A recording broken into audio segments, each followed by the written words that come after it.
Logan experience. One of the things that I want to talk to you about is the JFK files. And one of the things that you said was that if they showed you what they showed me, this was your quote, you wouldn't want people to know it either. So I opened them up partially. I was met with, from good people, I mean, good people. People that were well-meaning. Mike Pompeo was one of them. He's a good person. They called me. They said, "Sir, would rather have you not." And I did open them, but I was asked by some people not to open them. There's a Martin Luther King file too, by the way, that they'd like to see. I don't know if you know, but there is that. But JFK in particular. So they called me. A lot of good people called me. People that that you would find reasonable people. And they asked me not to do it. So I said, well, we'll close it for another time. But if I win, I'm going to open them up. I'm just going to open enough time. Why didn't you open it up the first time? Because though? a lot of times, what was the hesitation, though? Addresses, people that are still living. There are people that are affected. And there could be some national security reason that I don't have to necessarily know about. But some very good, talented people asked me not to do it. I opened it up, and then they said, would it be possible for us to do that a different day? How much of it did you read into? I think it's going to be just fine to open it. Let me put it that way. I think it's fine. It's going to be time. It's a cleansing. It's really a cleansing. So I'm going to do it. I'm going to do it immediately, almost immediately upon entering office. Well, the thing, when people look at it from the outside and you sort of imagine what could be a reason why they would not release those files, it would be there's people that were implicated in the assassination. Yeah. Well, when there are living people, you generally tend not to want to do it. When people are still living. Living people that formerly work for the government. For the government, and living people that were somehow involved in it, and you tend not to do that.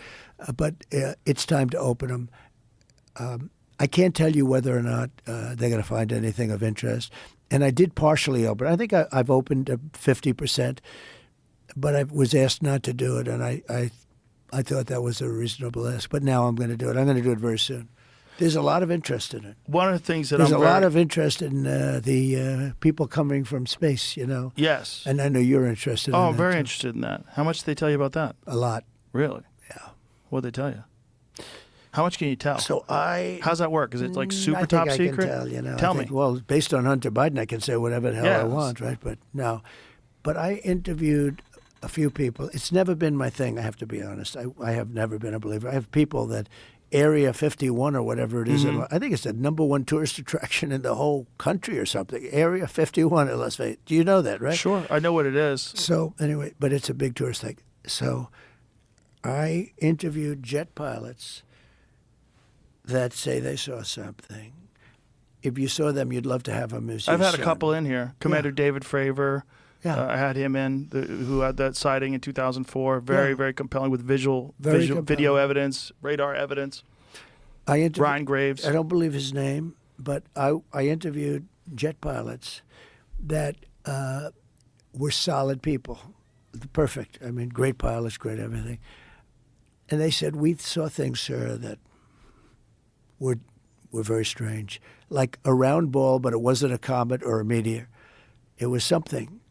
And it was going 4 times faster than an F-22, which is a very fast plane, And it was round, which is, in theory, a great shape. So when you were talking to these people, was this something that you were compelled to have conversations about? Was this your personal interest? No, a little bit. It's not a great interest for me, but it's a little interest. I get that question as much as almost any question. Do you think that we have aliens coming, flying around or whatever? What do you think? There's no reason not to. I mean, there's no reason not to think that Mars and all these planets don't have life, because Mars, we've had probes there and rovers, and I don't think there's any life there. Well, maybe it's life that we don't know, but maybe there was life there at one point in time. This is the speculation about Mars, that Mars had an atmosphere at one point in time, a long time ago, that could support life. It also had large bodies of water, but we've had no evidence of even bacterial life that exists on Mars. But the it's universe not is been a pretty big vast. thing for me. I mean, when I looked at what China did to this, they would have never done it with me, where they put the balloon up, and a lot of people thought for a little while that was Right. one of these things. So Well, that's a lot of the speculation too. That some of these drones that hover be. over battleships, that these are Chinese drones, and that they're not could be. UFOs. They could be also. There's some super But sophisticated. I did interview, let's say, 3 or 4 guys that, and without tremendous interest, if you had them, as I said, you'd love to have them as your children. Solid, beautiful people. They said, "Sir, there's something there." You know, There's they something said there. they've said it. Yeah, Yeah, I've talked to quite a few of they're them. not that have- conspiracy guys. Well, I mean, just the Commander David Fravor thing in 2004 off the coast of San Diego, they clocked that thing going Yeah. from 50,000 feet above sea level to 50 in a second. Yeah, They don't know what it is. That's tough to beat. Yeah, they saw something in the water. It was hovering over that something that was making a disturbance in the water. They got video evidence of this thing. 2 different fighter jets with pilots in them saw it. There's, visual evidence, photographic evidence, video evidence, radar evidence. Whatever the hell it is, it moves in a way that would turn a human being into jello if they were inside of it. The G-force, no one would survive. Oh, so the what is G-force. that? And we don't. It doesn't have a heat signature. They don't know what their propulsion system was. But When you fly in some of these jets, these pilots have to be in great shape. oh yeah, I flew When with the you Blue talk Angels about once. Yeah, Yeah, as I an got to example. fly. I guess and it's those an are older, FA-18, and those are older machines. and they're crazy. When you fly in some of these things, Oh, my it's God. amazing. Yeah, but Yeah, I can imagine. You got to be special.